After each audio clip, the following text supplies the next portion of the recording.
Salut la famille, moi c'est Franchise, bienvenue sur ma chaîne YouTube, Moment de franchise, où je te parle comme tu le sais, de NBA Top Shot. Ici je te partage mes stratégies, mes analyses, mes conseils en général sur ce petit monde d'NBA Top Shot. Et aujourd'hui ce que je te propose, c'est qu'on fasse la semaine 2 récapitulative du challenge de 1000 à 10 000 dollars sur NBA Top Shot. Mais avant tout ça, ce que je te propose, c'est que tu t'inscrives sur ma chaîne YouTube pour ne rater aucun de mes conseils et surtout pour me donner la force sur YouTube pour montrer que ce que je fais sert à quelque chose et que ça t'apporte de la valeur. Ça marche? Mets-moi un like aussi à la fin de cette vidéo si t'as aimé cette vidéo.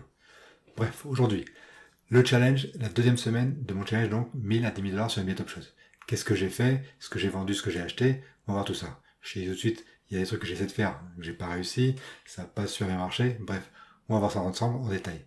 Mais ce que je veux surtout te montrer, c'est ma façon de penser. C'est l'idée qu'il y a derrière tout ça pour essayer d'augmenter la valeur de mon compte petit à petit. Donc je vais t'expliquer tout ça dans cette vidéo. Si t'es prêt, c'est parti.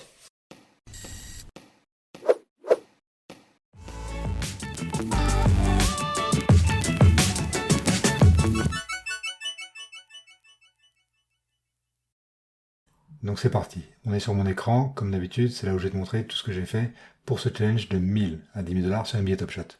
Donc je vais commencer par voir où on en était la semaine dernière.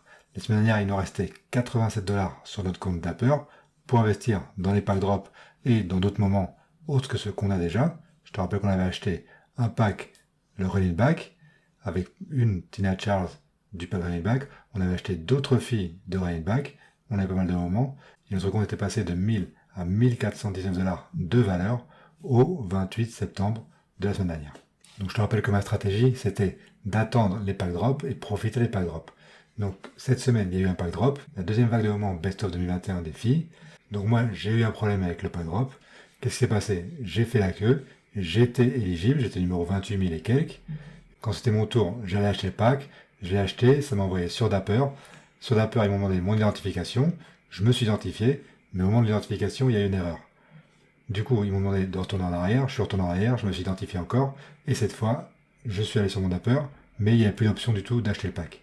Du coup, j'ai pas eu le pack, j'ai rien eu, j'étais un peu vénère, mais tant pis. Du coup, j'ai écrit au support de Dapper, ils ont été super cool, ils m'ont dit que plus tard, ils me donneront un pack, donc je l'aurai plus tard, mais sûrement dans quelques semaines. En tout cas, le support de Dapper est très utile. Ça, n'oubliez pas, si vous n'avez pas votre pack, essayez de faire des captures d'écran de tout ce que vous pouvez, envoyez-leur un email, et ils sont super réceptifs, il n'y a pas de problème. Donc bref, en tout cas, pour ce challenge, du coup, j'ai rien eu de pack, j'étais vénère.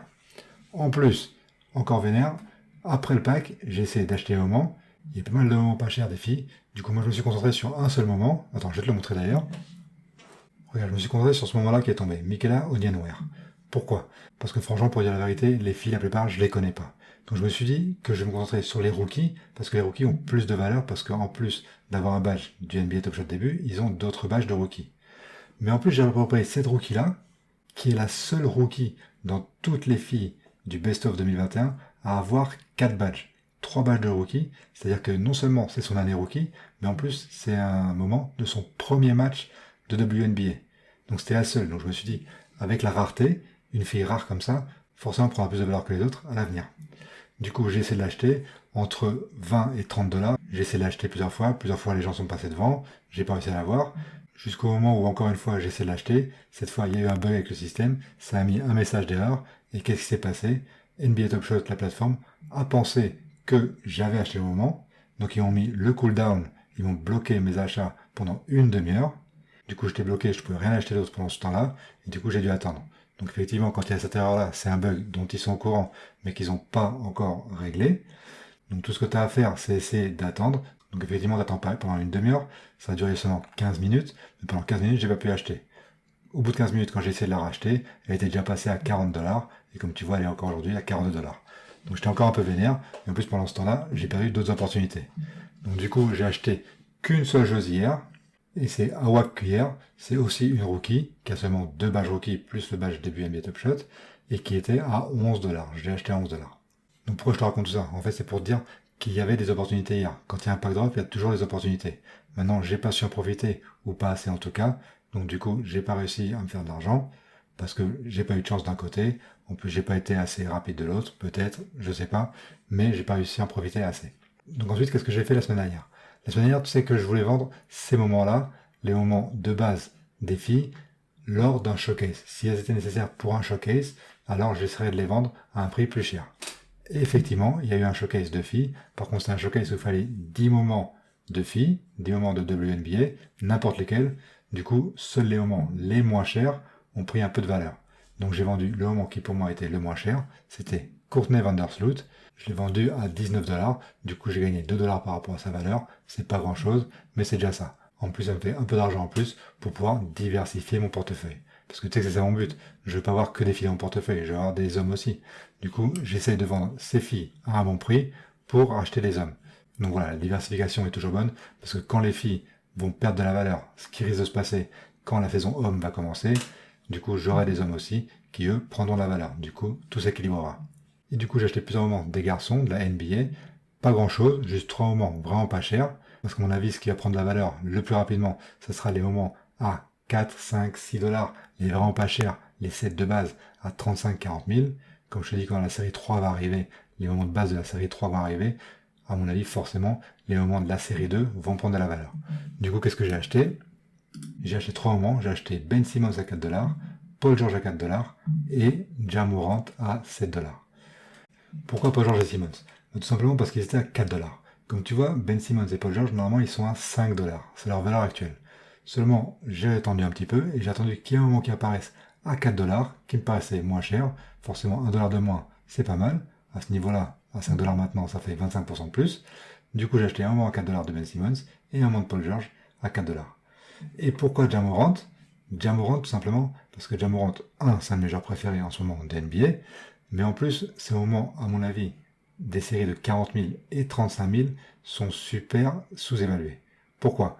Parce que son moment à 15 000 exemplaires, qui est le suivant au niveau prix, attends, d'ailleurs, je vais te le montrer. On enlève Ben Simmons et on enlève Paul George. Et comme tu peux voir ici, Ja Morant, donc le suivant, c'est 15 000 exemplaires, il est à 31$. Normalement, quand tu regardes tous les joueurs, ou en tout cas la plupart des joueurs qui ont des moments à 35 000 et 40 000 exemplaires, tu vas voir que leur moment à 15 000 exemplaires, s'ils en ont un, est en général au double du prix des moments à 40 000 et 35 000 exemplaires. C'est-à-dire que Ja Morant, normalement, c'est 35 000 et 40 000 exemplaires. À mon avis, il devrait valoir au moins 13, 14, 15$. Et là, ils sont à 7, 8$. Donc pour moi, c'est une aubaine. C'est pour ça que j'en ai acheté un. J'en avais déjà pas mal dans ma collection. Mais pour ce challenge-là, j'en ai acheté un aussi. En espérant bien sûr qu'ils prendront de la valeur avec le temps. Donc voilà le tableau récapitulatif. Comme tu vois, j'ai mis les joueurs que j'ai achetés. Donc Ben Simmons, Paul George, Ja Morant et le moment de NBA de Hawa Cuillère à 11$. J'ai mis tout ça ici. Et j'ai vendu le moment de Courtney Vandersloot. Donc voilà, il me reste 80$ sur mon compte Dapper. Donc maintenant, ce que je propose qu'on fasse, c'est qu'on aille voir sur la marketplace la valeur de tous ces joueurs au moment d'aujourd'hui, le 8 octobre. Donc on va commencer par les filles, par les moments rares du set running back des filles. J'ai Cappie Pondexter, Thompson, Wallen, Falls, Tina Charles et les délais donnés. Et voilà leur prix, 164, 195, 185, etc., etc. On va mettre tout ça dans le tableau. Il faut savoir qu'elles ont perdu de la valeur par rapport à la semaine dernière. Pourquoi? Parce que la semaine dernière, c'était tout frais. Leur moment avait augmenté pas mal après le drop. Et c'était d'abord très bas au moment où je les ai achetés. Et après, ils ont augmenté, ils ont pris beaucoup de valeur. Après, ils ont baissé un petit peu pour se stabiliser. C'est ce qui se passe toujours. Baisse, grosse hausse et stabilisation. Ou alors, grosse hausse, une baisse énorme et une stabilisation un peu plus haut. C'est toujours comme ça. En plus, je pense que c'est au moment où ils ont perdu un peu de valeur parce que le pack Run It Back des hommes a été annoncé. Du coup, pas mal de gens ont commencé à vendre des moments un peu chers pour avoir de l'argent prêt sur leur compte Dapper quand le pack des hommes Run It Back sera annoncé parce qu'on ne connaît pas encore la date ni l'heure. En tout cas, je reste confiant pour ce moment. Je pense que sur le long terme, c'est un très bon investissement. Ensuite, on va voir les 3 filles qui me restent du set Best of 2021, du set commun. Donc, Hawa Cuillère, ma nouvelle rookie, à 14$, Ionescu à 39$ et Candice Parker à 46$. Et enfin, mes 3 moments des hommes de NBA, Ben Simmons, Paul George à 5$ et Ja Morant à 7$. Donc, on met tout ça dans le tableau et ça nous fait 1313$ d'évaluation de mon compte en ce moment. Donc ça a baissé de presque 100$ par rapport à la semaine dernière. Il nous reste 80$ sur mon compte Dapper. Comme je t'ai dit, c'est normal que ça baisse. Ça avait augmenté la semaine dernière de presque 50% par rapport à quelques jours avant. Donc forcément, il y a une correction du marché, ça a rebaissé. Mais je pense qu'on est parti sur des bonnes bases et que ça va continuer à augmenter dans l'avenir. Les 80$ sur mon compte Dapper, qu'est-ce qu'on va en faire? Comme d'habitude, on attend les bonnes opportunités, les packs drop. Donc j'espère qu'NBA Top Shot va me donner mon pack de Best of 2021 qui est tombé hier, que j'ai pas eu. Donc ça nous fera un peu d'argent en plus. Je te dirai si je l'ai eu ou pas.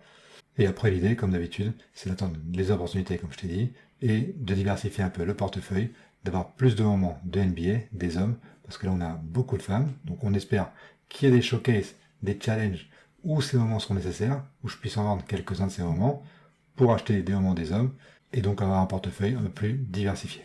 Donc voilà, c'est fini pour aujourd'hui. Comme tu as vu, mon compte pour l'instant a baissé un petit peu cette semaine.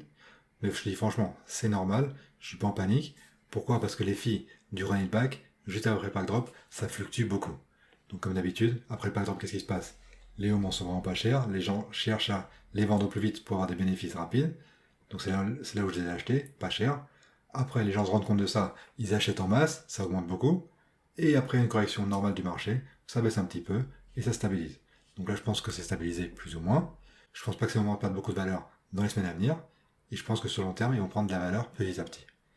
Maintenant, comme je t'ai dit, on va essayer de diversifier le portefeuille, acheter le moment des hommes, parce que pour l'instant, on a beaucoup moins de WNBA, et à mon avis, quand la saison NBA commencera, ces moments risquent de baisser un petit peu. Donc on va essayer d'acheter les hommes, qui eux, je pense qu'avec la série 3 qui va arriver, vont prendre de la valeur. Donc voilà, on va voir ce qu'on peut faire la semaine prochaine. En tout cas, je voulais que tu vois dans cette vidéo ma façon de penser, pourquoi j'ai acheté tel moment, pourquoi j'ai vendu tel autre, à quel moment il faut acheter. En tout cas, ce que je vais t'apprendre, c'est la façon de penser. Parce que moi, effectivement, quand je te montre cette vidéo, quand tu vois à quel moment j'ai acheté, souvent, c'est trop tard pour toi pour les acheter. Donc par exemple, les Ben Simmons, les Paul George à 4$, 5$, c'est pas trop tard. Là, tu peux les acheter. Mais par exemple, les opportunités, juste après les pack drop, si tu n'en profites pas juste après les pack drop, après c'est trop tard. Comme je t'ai dit tout à l'heure, les moments baissent, c'est le moment de les acheter, et après ils remontent très vite. Ça, c'est une histoire de quelques heures. Donc effectivement, si je t'en parle plusieurs jours après, c'est trop tard. Mais toi, je veux que tu comprennes, c'est l'opportunité, la façon de penser après tous les pack drop. Donc voilà, chaque pack drop, il y a des bonnes occasions à faire juste après, d'achat. Ne vends pas tes moments juste après le pack drop. Ou alors tu es dans les premiers à le vendre, dans les premières minutes, dans les 10 premières minutes. Si tu arrives à vendre ton moment, là effectivement tu peux le vendre cher. Mais après 10 minutes, les moments ils sont vraiment plus bas, le vends pas là. Par contre après dans les heures qui suivent, ou même les jours qui suivent, ils vont augmenter, et là c'est le moment de les vendre. Voilà, c'est juste pour que tu comprennes ça. Moi je te laisse pour l'instant, je te vois la semaine prochaine, à bientôt, ciao ciao.